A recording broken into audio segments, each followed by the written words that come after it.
बंदर और लकड़ी का खूंटा। बहुत समय पहले की बात है। एक लकड़हारा अपने आंगन में लकड़ी काट रहा था। लकड़ी काटते काटते उस लकड़हारे को भूख लगने लगी।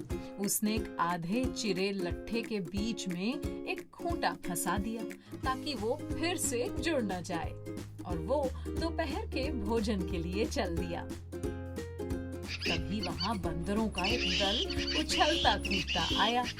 उनमें एक था शरारती बंदर जो बिना मतलब चीजों से छेड़छाड़ करता रहता था।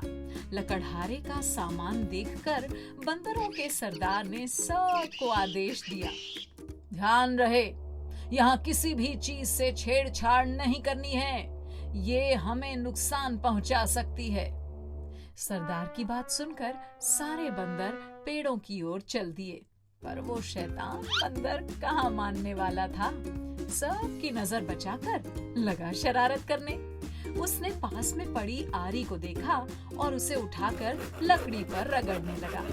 जब उससे किर्र किर्र की आवाज निकलने लगी तो उसने गुस्से से आरी पटक दी। अब उसकी नजर लट्ठे के बीच फंसे खूंटे पर पड़ी और वो सोचने लगा, अगर मैं इस खूंटे को लट्ठे के बीच में से निकाल दूं तो क्या होगा? बंदर खूब जोर लगाकर उसे निकालने की कोशिश करने लगा। जोर लगाने पर खूंटा हिलने लगा तो बंदर अपनी शक्ति से खुश हो गया। बंदर और जोर से कील को निकालने में लग गया।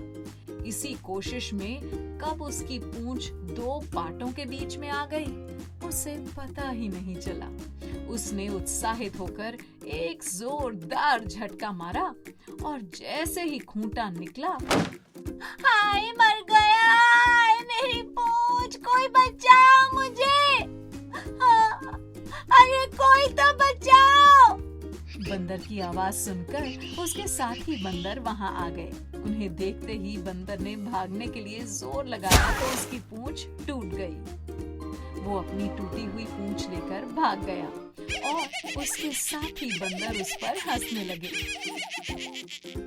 कहानी की नीति: हमें दूसरों के काम में दखल नहीं देना चाहिए और हमें दूसरों की चीजों के साथ छेड़छाड़ नहीं करनी चाहिए।